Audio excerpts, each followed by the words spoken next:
Friends,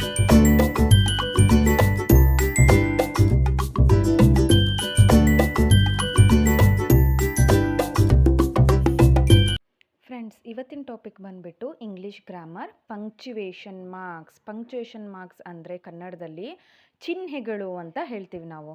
ಚಿಹ್ನೆಗಳನ್ನು ಯಾವ ಥರ ಎಲ್ಲಿ ಬಳಸಬೇಕು ಅಂತ ಇವತ್ತು ನೋಡೋಣ. Punctuation in English grammar is the system of symbols. English ಗ್ರಾಮರಲ್ಲಿ ಪಂಕ್ಚುವೇಷನ್ ಅಂದರೆ ಸಿಸ್ಟಮ್ ಆಫ್ ಸಿಂಬಲ್ಸ್ ಅಂದರೆ ಒಂದು ಗುಂಪು, ಚಿಹ್ನೆಗಳ ಗುಂಪು. ಸಚ್ ಆಸ್ ಪೀರಿಯಡ್ಸ್ ಅಂದರೆ ಕಾಲ, ಕಾಮಾಸ್ ಅಂದರೆ ಸಣ್ಣ ಅಲ್ಪ ವಿರಾಮ ಅಂತ ಹೇಳ್ತಿರಲ್ಲ ಅದು, ಕ್ವಶನ್ ಮಾರ್ಕ್ ಅಂದರೆ ಪ್ರಶ್ನಾರ್ಥಕ ಚಿಹ್ನೆ. Use it to structure return language ಅಂದರೆ ಒಂದು ಸಿಚುವೇಶನ್ನ ನಾವು ಒಂದು ಸ್ಟ್ರಕ್ಚರ್ನ ಹೇಳೋದಕ್ಕೋಸ್ಕರ ನಾವು ಈ ಪಂಕ್ಚುಯೇಷನ್ನ ಯೂಸ್ ಮಾಡ್ತೀವಿ. ಆಮೇಲೆ ಕ್ಲಾರಿಫೈ ಮೀನಿಂಗ್, ಒಂದು ಅರ್ಥಪೂರ್ಣವಾದ ವಾಕ್ಯನ ಕೊಡೋದಕ್ಕೋಸ್ಕರ ನಾವು ಈ ಪಂಕ್ಚುಯೇಷನ್ನ ಯೂಸ್ ಮಾಡ್ತೀವಿ. And indicate pauses or tone. ನಮ್ಮ ಟೋನೇಷನ್ ಅಂದರೆ ಯಾವ ಥರ, ಈಗ ವಾಯ್ಸ್ ಮಾಡ್ಯುಲೇಷನ್ ಅಂತ ಹೇಳ್ತಾರಲ್ರಿ, ಆ ಥರ ಮಾಡೋದಕ್ಕೆ. ಆಮೇಲೆ ಸ್ವಲ್ಪ ಬ್ರೇಕ್ ತೊಗೊಳೋದಕ್ಕೆ, ಪಾಸಸ್ ಅಂದರೆ ಸ್ವಲ್ಪ ಬ್ರೇಕು, ಆ ಥರ ತೊಗೊಂಡು ಹೇಳೋದಕ್ಕೋಸ್ಕರ ನಾವು ಪಂಕ್ಚುವೇಷನ್ ಮಾರ್ಕ್ಸ್ನ ಯೂಸ್ ಮಾಡ್ತೀವಿ. ಇನ್ನೊಂದು ಥರ ಹೇಳಬೇಕಂದ್ರೆ ನಮ್ಮ ಫೀಲಿಂಗ್ಸ್ನ ಎಕ್ಸ್ಪ್ರೆಸ್ ಮಾಡೋದಕ್ಕೋಸ್ಕರ, ನಮ್ಮ ಥಾಟ್ಸ್ ಏನು ಇದೆ ಅಂತ ಎಕ್ಸ್ಪ್ರೆಸ್ ಮಾಡೋಕ್ಕೋಸ್ಕರ ರಿಟರ್ನಲ್ಲಿ ನಾವು ಯೂಸ್ ಮಾಡೋವಂಥದ್ದೇ punctuation marks. So key punctuation marks and their uses. ನಾನಿವತ್ತು ಒಂದು 10 ಪಂಕ್ಚುಯೇಷನ್ ಮಾರ್ಕ್ಸ್ನ ಹೇಳ್ತೀನಿ ರೀ, ಮತ್ತು ಅದರ ಯೂಸಸ್ ಹೇಳ್ತೀನಿ. First one is full stop or period. ಪೂರ್ಣ ವಿರಾಮ ಅಂತ ಹೇಳ್ತೀವಿ ರೀ ನಾವು. ಫುಲ್ ಸ್ಟಾಪ್ ಅಂದರೆ ಕನ್ನಡದಲ್ಲಿ ಪೂರ್ಣ ವಿರಾಮ. It marks the end of A complete sentence. ಅಂದರೆ ಒಂದು ವಾಕ್ಯ ಪೂರ್ಣ ಆದಮೇಲೆ ನಾವು ಒಂದು ಚುಕ್ಕಿ ಇರ್ತೀವಲ್ರಿ, ಅದಕ್ಕೆ ನಾವು ಫುಲ್ ಸ್ಟಾಪ್ ಅಂತ ಹೇಳ್ತೇವೆ. For example, I am waiting for the day you will be back. ನಾನು ನಿನಗೋಸ್ಕರ ಕಾಯ್ತಾ ಇದ್ದೆ, ನೀನು ವಾಪಸ್ ಬರೋ ದಿನಕ್ಕೋಸ್ಕರ ನಾನು ಕಾಯ್ತಾ ಇದ್ದೆ ಅಂತ ಹೇಳ್ತಾ ಇದ್ದಾರೆ. She is walking in the park. ಅವರು ಪಾರ್ಕಲ್ಲಿ ವಾಕ್ ಮಾಡ್ತಾ ಇದ್ದಾರೆ. ಅಂದರೆ ಮುಂದೆ ಸೆಂಟೆನ್ಸ್ ಕಂಟಿನ್ಯೂಷನ್ ಇರೋದೇ ಇಲ್ಲ ರೀ, ಅಲ್ಲಿಗೆ ಅವ್ರ ಮಾತು ಮುಗೀತು ಅಂತ ಹೇಳೋದಕ್ಕೆ ಫುಲ್ ಸ್ಟಾಪ್ನ ಯೂಸ್ ಮಾಡ್ತೀವಿ ನಾವು. ಸೆಕೆಂಡ್ ಒನ್, ಕಾಮ. ಇಟ್ ಇಂಡಿಕೇಟ್ಸ್, ಕಾಮ ಅಂದರೆ ಕನ್ನಡದಲ್ಲಿ ಅಲ್ಪ ವಿರಾಮ ಅಂತ ಹೇಳ್ತಾರೆ. ಅಲ್ಪ ವಿರಾಮ ಅಂದರೆ ಸ್ವಲ್ಪ ಒಂದು 2-3 ಸೆಕೆಂಡು ಇಲ್ಲ 4-5 ಸೆಕೆಂಡ್ ತನಕ ನಾವು ಸ್ಟಾಪ್ ಆಗೋದಕ್ಕೆ, ಪಾಸ್ ತಗೊಳ್ಳೋದಕ್ಕೆ ಅಲ್ಪ ವಿರಾಮ, ಕಾಮ ಅಂತ ಹೇಳ್ತೀವಿ. It indicates A natural pass, separates item in a series R sets of classes. ಅಂದರೆ ನ್ಯಾಚುರಲ್ ಆಗಿ ಅದೊಂದು ಪಾಸ್ ಅಂದರೆ ಲೈಕ್ ಸ್ಟಾಪ್ ಮಾಡೋದು. ಸಪ್ರೇಟ್ಸ್ ಐಟಮ್ ಅಂದರೆ ಸಪ್ರೇಟ್ ಮಾಡೋದು ಐಟಮ್ನ ಸೀರೀಸಲ್ಲಿ are set in a ಕ್ಲಾಸಸಲ್ಲಿ. She is clever healthy woman. ನೋಡ್ರಿ, she is a clever healthy ವಿಮ್ಯಾನ್ ಅಂತ ಹೇಳ್ತೇವೆ ನಾವು. ಸೊ ಇಲ್ಲಿ ಕಾಮ ಬಂತಲ್ರಿ, ಸ್ವಲ್ಪ ತಿಂಗ 2-3 ಸೆಕೆಂಡು ಸ್ಟಾಪ್ ಆಗ್ಬೇಕ್ರಿ. Seema, Geeta, Sita are best friends. So ಈ ಥರ ತುಂಬ ಜನದ ಹೇಳುವಾಗಲೂ ನಾವು, ಈಗ ತುಂಬ ವಸ್ತುಗಳ ಬಗ್ಗೆ ಹೇಳುವಾಗ, ತುಂಬ ಜನದ ಬಗ್ಗೆ ಹೇಳುವಾಗ ನಾವು ಕಾಮ ಯೂಸ್ ಮಾಡ್ತೇವೆ. ಅವಾಗ ಏನಂದರೆ 4-5 ಸೆಕೆಂಡ್ ನಾವು ಪಾಸ್ ಕೊಟ್ಟು ಹೇಳೋದಕ್ಕೆ ಅಲ್ಪ ವಿರಾಮ ಅಂತ ಹೇಳ್ತೇವೆ. Next one is question mark. Question mark ಅಂದರೆ ಪ್ರಶ್ನಾರ್ಥಕ ಚಿಹ್ನೆ. It ends a direct question. ಅಂದರೆ ಪ್ರಶ್ನೆ ಕೇಳೋದಕ್ಕೋಸ್ಕರ ನಾವು ಪ್ರಶ್ನಾರ್ಥಕ ಚಿಹ್ನೆನ ಯೂಸ್ ಮಾಡ್ತೀವಿ. How much paper will they need. ಎಷ್ಟು ಪೇಪರ್ ಬೇಕು ಅವರಿಗೆ ಅಂತ ಪ್ರಶ್ನೆ ಮಾಡ್ತೀವಲ್ರಿ, ಪ್ರಶ್ನೆ ಕೇಳೋದಕ್ಕೆ ನಾವು ಇದು ಸಿಂಬಲ್ ನೋಡ್ರಿ ಇದು. What is your name. ನಿನ್ನ ಹೆಸರೇನು ಪ್ರಶ್ನೆ ಕೇಳ್ದಂಗೆ ಆತಲ್ರಿ, ಅವಾಗ ನಾವು ಕ್ವಶನ್ ಮಾರ್ಕ್ ಯೂಸ್ ಮಾಡ್ತೀವಿ. Next is exclamation mark. ಇದಕ್ಕೆ ಕನ್ನಡದಲ್ಲಿ ಏನು ಹೇಳ್ತಾರಂತ ಗೊತ್ತಿಲ್ಲ ರೀ, ಬಟ್ ಎಕ್ಸ್ಕ್ಲಮೇಷನ್ ಮಾರ್ಕ್ ಅಂತ ಇಂಗ್ಲೀಷಲ್ಲಿ ಗೊತ್ತು. It indicates strong feelings, emotions are emphasis. ಅಂದರೆ ಗಟ್ಟಿಯಾದಂಥ ಒಂದು ಫೀಲಿಂಗ್ಸ್ನ, ಎಮೋಷನ್ಸ್ನ, ಡಿಸಿಷನ್ಸ್ನ, ಅಡ್ವೈಸಸ್ನ ಅಂತ ಹೇಳೋದಕ್ಕೆ ಎಂಫಸಿಸ್ ಇದನ್ನೆಲ್ಲ ಹೇಳೋದಕ್ಕೋಸ್ಕರ ನಾವು ಎಕ್ಸ್ಕ್ಲಮೇಷನ್ ಮಾರ್ಕ್ನ ಯೂಸ್ ಮಾಡ್ತೇವೆ. Yes, you will come with me. That magic trick was amazing. Surprising ಆಗಿ ಹೇಳೋದಕ್ಕೆ that magic trick was amazing. Yes, you will come with me. ಈ ಥರ ಹಿಂಗೆ ಹೇಳೋದಕ್ಕೋಸ್ಕರ ನಮ್ದು ಫೀಲಿಂಗ್ಸ್ನ, ಎಮೋಷನ್ಸ್ನ ಹೊರಗೆ ಹಾಕೋಕ್ಕೋಸ್ಕರ ಎಕ್ಸ್ಕ್ಲಮೇಷನ್ ಮಾರ್ಕ್ನ ಹೇಳ್ತೀವಿ. Next one is semicolon. It connects. ಇದು ಚಿಹ್ನೆ ರೀ, ಮೇಲೆ ಒಂದು ಚುಕ್ಕಿ ಆಮೇಲೆ ಹಿಂಗೆ ಕಾಮ ಬರೋದಕ್ಕೆ ಸೆಮಿಕೋಲನ್ ಅಂತ ಹೇಳ್ತೀವಿ. It connects independent classes that are closely related in thought. Independent ಆಗಿರೋದು ಅಂದರೆ ಬೇರೆಯವ್ರದ್ದು ಬಗ್ಗೆ ನಾವು ಹೇಳುವಾಗ, ಈಗ ನನ್ನ ಬಗ್ಗೆ ನಾನು ಹೇಳ್ತೇನೆ ರೀ, ಇನ್ನೊಬ್ರ ಬಗ್ಗೆ ಹೇಳಕ್ಕಂತ ನಾವು ಸ್ಟಾರ್ಟ್ ಮಾಡುವಾಗ ಸೆಮಿಕೋಲನ್ನ ಯೂಸ್ ಮಾಡ್ತೀವಿ. ಅಂದರೆ ನಮ್ಮ ಥಾಟ್ ಎಕ್ಸ್ಪ್ರೆಸ್ ಮಾಡೋದು ಅಂತ ಅರ್ಥ. Michael has a big house. Alex has a small house. So ಇಲ್ಲಿಬ್ಬರ ಬಗ್ಗೆ ಹೇಳ್ತಾ ಇದ್ದೀವಿ ರೀ, ಮೈಕಲ್ ಮತ್ತು ಅಲೆಕ್ಸ್ ಬಗ್ಗೆ. ಸೊ ಒಬ್ರದ್ದು ಬಿಗ್ ಹೌಸು, ಒಬ್ರದ್ದು ಸ್ಮಾಲ್ ಹೌಸ್, ರಿಲೇಷನ್ಸ್ ಕನೆಕ್ಟ್ ಮಾಡ್ತಾ ಇದ್ದು, ಅವ್ರು ಹಿಂಗೆ ಇವ್ರು ಹಿಂಗೆ ಅಂತ ಹೇಳ್ತೇವಲ್ಲ, ಅವಾಗ ಸೆಮಿಕೋಲನ್ನ ಯೂಸ್ ಮಾಡ್ತೇವೆ. I went to the store, I forgot my wallet.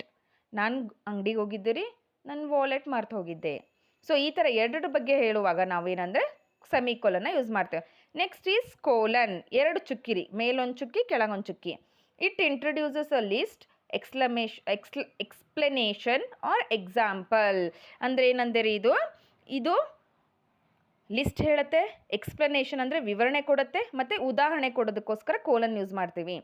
Example, Samuel place 4 sports: chess, volleyball, soccer and tennis. ನೋಡಿರಿ, ಸ್ಯಾಮ್ಯೂಲ್ ಪ್ಲೇಸ್ 4 ಸ್ಪೋರ್ಟ್ಸ್. ಸ್ಪೋರ್ಟ್ಸ್ ಆದಮೇಲೆ ಕೋಲನ್ ಕೊಟ್ಟಿದ್ದೇವೆ ರೀ, ಕೋಲನ್ ಕೊಟ್ಟು ಮತ್ತೆ ಮುಂದೆ chess, volleyball, soccer and tennis. Next, we have 2 choices: work hard or fail. We have 2 choices: work hard or fail. ನೋಡಿ, ನಿಮ್ಮ ಹತ್ರ 2 ಚಾಯ್ಸ್ ಇದೆ. ಒಂದು, ನೀವು ಓದಿ ಕಷ್ಟಪಟ್ಟು ಓದಿ ನೀವು ಪಾಸ್ ಆಗಬೇಕು, ಇಲ್ಲಾಂದರೆ ಫೇಲ್ ಆಗಬೇಕು. ಈ ಥರ ಹೀಗೆಲ್ಲ ಹೇಳುವಾಗ ನಾವು ಅದು ಇಲ್ಲಾಂದರೆ ಇದು ಇಲ್ಲಾಂದರೆ ಅದು ಅಂತ ಈ ಥರ ಹಿಂಗೆ ಹೇಳುವಾಗ ನಾವು ಕೋಲನ್ನ ಯೂಸ್ ಮಾಡ್ತೀವಿ. Next one is apostrophe. Apostrophe ಈ ಥರ ಮೇಲ್ಗಡೆ ಹಿಂಗೆ ನಾವು ಹಿಂಗೊಂದು ಕಾಮ ಕೊಡ್ತೀವಲ್ಲ, ಇದು apostrophe.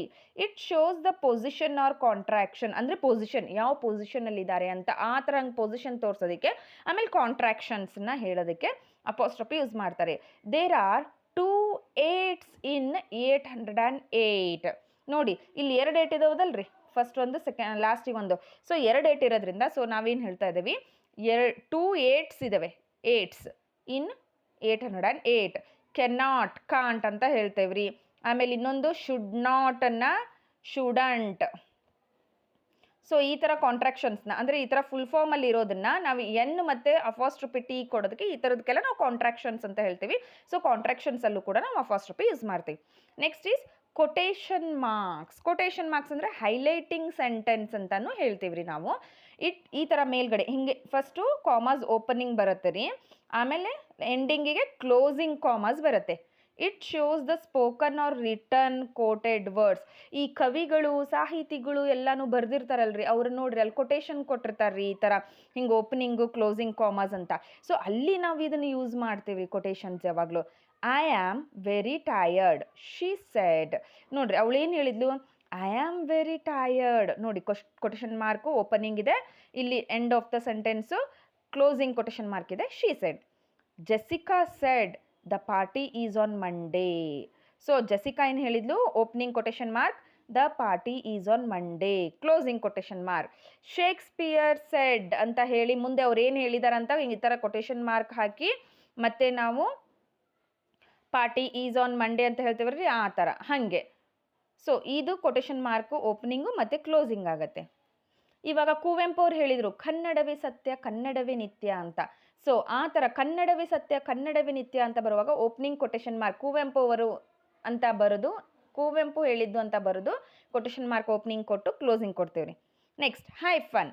It joins words together. ಅಂದರೆ 2 ವರ್ಡ್ಸನ್ನು ಯಾವುದು ಜಾಯಿನ್ ಮಾಡುತ್ತಲ್ಲ ಅದಕ್ಕೆ ನಾವು ಹೈಫನ್ ಅಂತ ಹೇಳ್ತೇವೆ ರೀ. Long term, pick me up, 2ಕ್ಕಿಂತ 3 ವರ್ಡ್ಸ್ ಇರ್ಬೋದು ರೀ, ಅವನ್ನ ಜಾಯಿನ್ ಮಾಡುತ್ತೆ ಇದು hyphen. Next, ellipsis. It shows a pause or omission. ಅಂದರೆ ಸ್ವಲ್ಪ ಹೊತ್ತು ಪಾಸ್ ಮಾಡಬೇಕು, ಅಂದರೆ ಸ್ವಲ್ಪ ಟೈಮ್ ತೊಗೊಂಡು ಹೇಳೋದು, ಇಲ್ಲ ಅಂತಂದರೆ ಹೇಳೋ ಬೇಡೋ ಅಂತ ಯೋಚನೆ ಮಾಡಿ ಹೇಳ್ದೇ ಇರೋದಕ್ಕೆ ಒಮಿಷನ್ ಅಂತ. ಅಂದರೆ ಇದನ್ನು ಹೇಳೋದು ಬೇಡವೋ ಅಂತ ಇರೋದು. Today we started new work.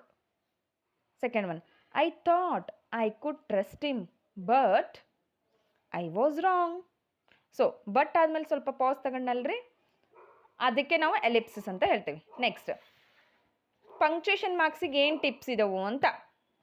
Use ಅಪಾಸ್ಟ್ರಫೀಸ್ 10 ಅಂತ ಬರೆದಿದ್ದೇನೆ ರೀ, ಬಟ್ 10 ನನಗೆ ವರ್ತ್ಫುಲ್ ಅನ್ನಿಸ್ಲಿಲ್ಲ. ಸೊ ನನಗೆ ಎಷ್ಟು ಬರೆದಿದ್ದೇನೆ ಅಂದರೆ 6 ಬರೆದಿದ್ದೇನೆ ನಾನು.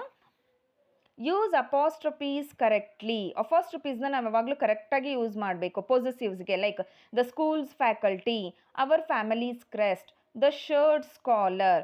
ಈ ಥರ ಎಲ್ಲಿ ನಮಗೆ ಯೂಸ್ ಆಗುತ್ತಲ್ಲ ಆ ಥರ ನಾವು ಇದನ್ನು ಯೂಸ್ ಮಾಡಬೇಕು.